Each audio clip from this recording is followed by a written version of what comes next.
Olá, estamos dando início com essa aula a uma nova disciplina.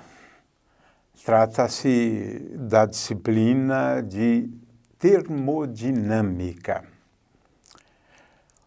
O tema 1 versa exatamente sobre a seguinte questão: o que é a termodinâmica?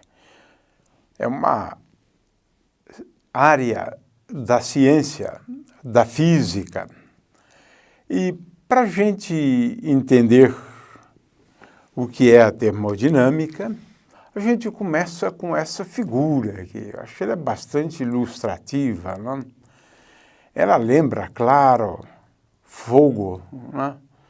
Mas lembra também o resultado do fogo que nós percebemos utilizando os nossos órgãos dos sentidos, né? Que é o calor. Exatamente.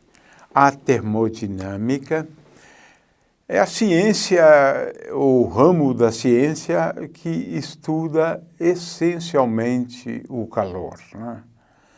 As suas consequências, né? As utilidades do calor, porque o calor é muito útil, basta lembrar, né, as máquinas térmicas que contribuíram para a Revolução Industrial.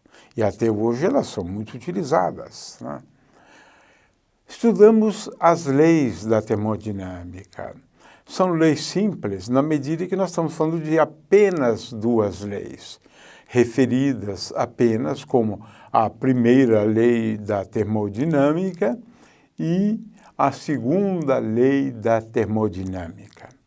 Na termodinâmica introduzimos muitos conceitos, né, importantes na ciência, o próprio conceito de calor, mas um novo conceito de entropia, né?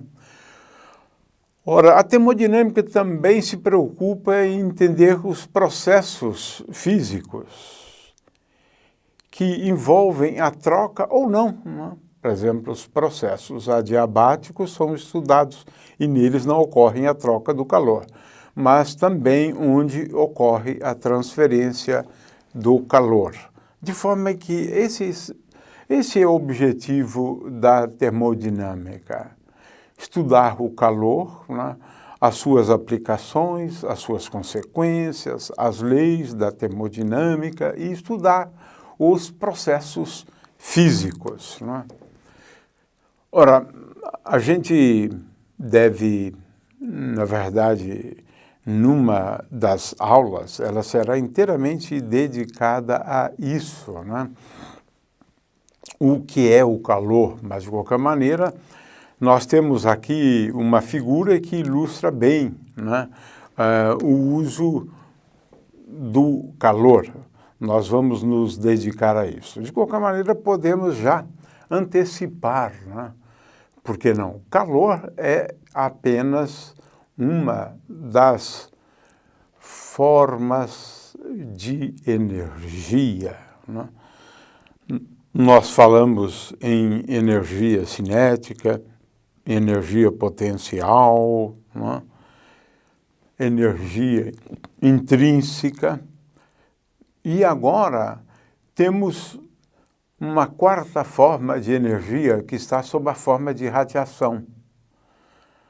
De forma que calor é uma das formas de energia associada à radiação, mas a radiação eletromagnética, é claro, né?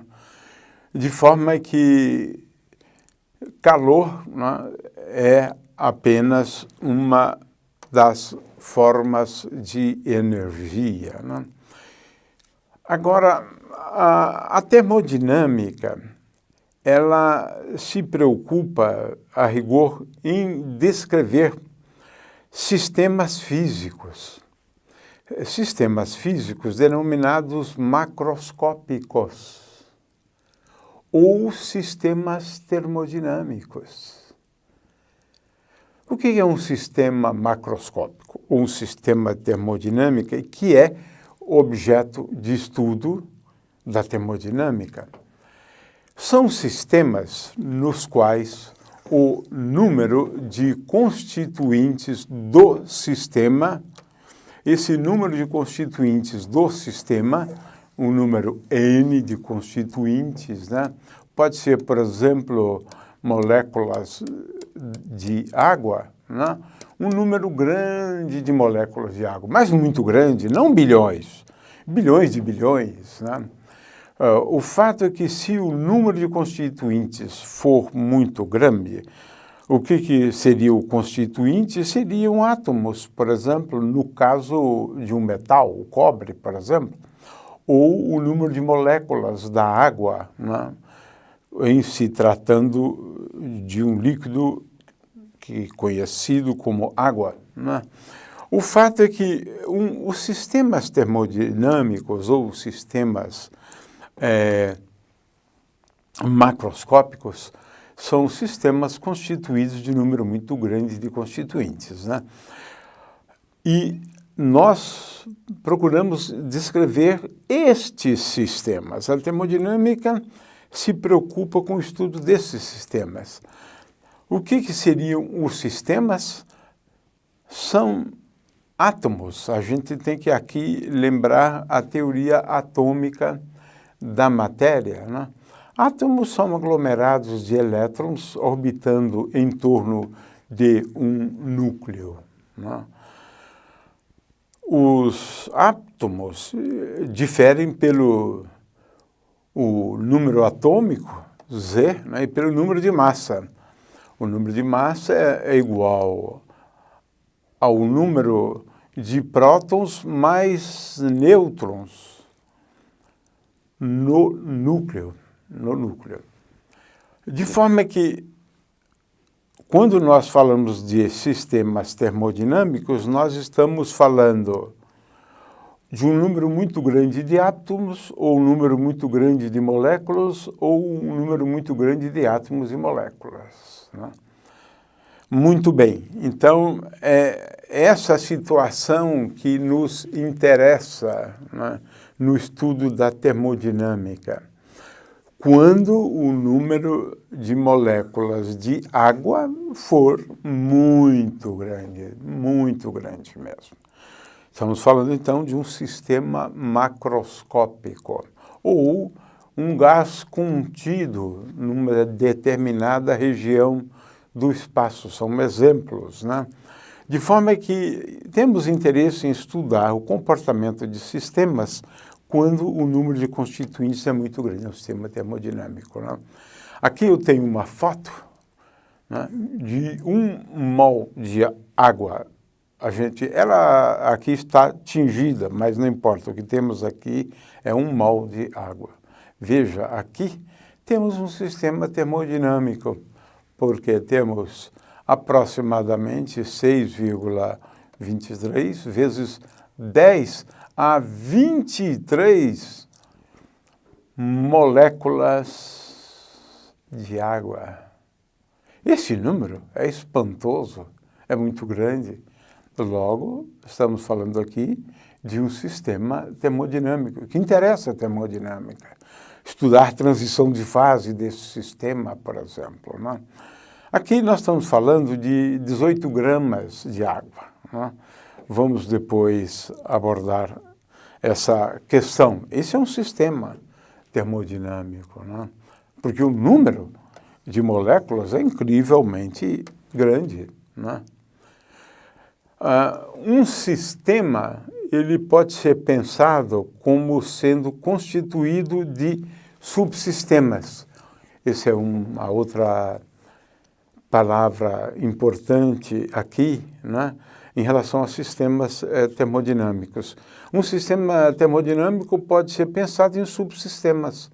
Por exemplo, aqui temos um subsistema 2 e um subsistema 1, que fazem parte do sistema termodinâmico como um todo.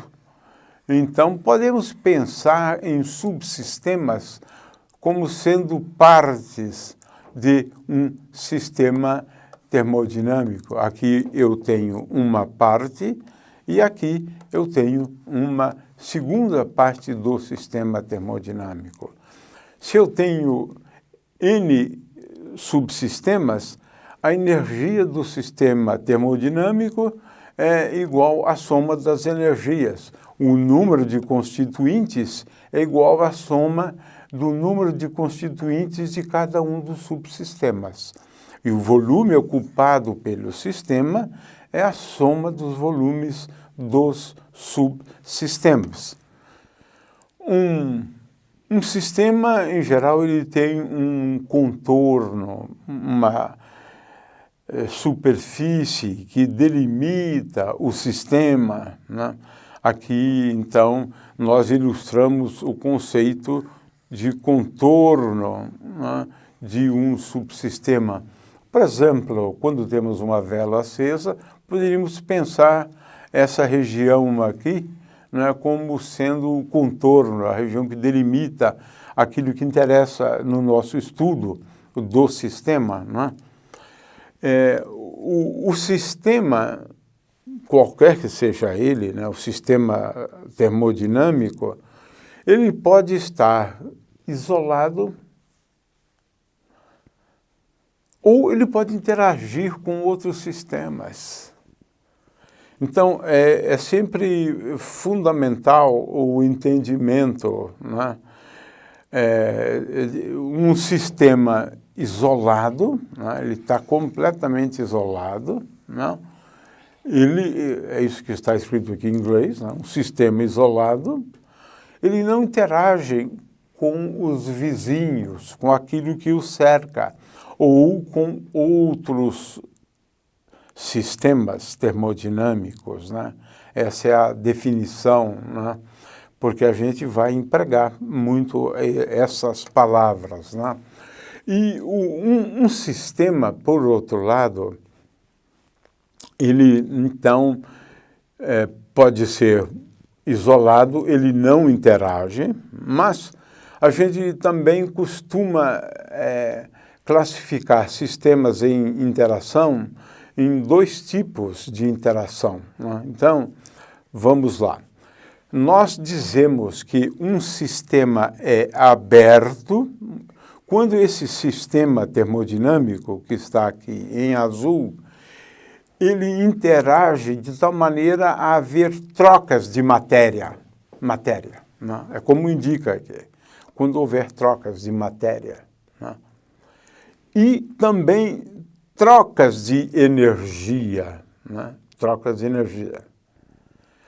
Um sistema é dito fechado se não há troca de matéria, apenas a troca de energia, como indica aqui. Sistema fechado. E, finalmente, isolado, na definição agora mais precisa, é quando este sistema termodinâmico não troca nem matéria nem energia. Ele fica com a mesma quantidade de matéria e com a mesma quantidade de energia, né? Um bom exemplo disso, né, é este sistema aqui, que é um sistema aberto, né? Ele realmente pode trocar energia e matéria, né? Agora, se eu impedir aqui a troca de matéria, fechando, por exemplo, mantendo fechado o sistema, ele pode ter trocas de energia, radiação eletromagnética, por exemplo, né? Incidindo aqui, troca de energia. E, finalmente, um sistema isolado, não troca nem matéria, nem energia. Esses são os conceitos introdutórios da termodinâmica. A termodinâmica, portanto, agora numa descrição ou uma definição mais precisa, a termodinâmica procura estudar, né, os sistemas termodinâmicos em equilíbrio. Estamos agora procurando ser um pouquinho mais precisos, né?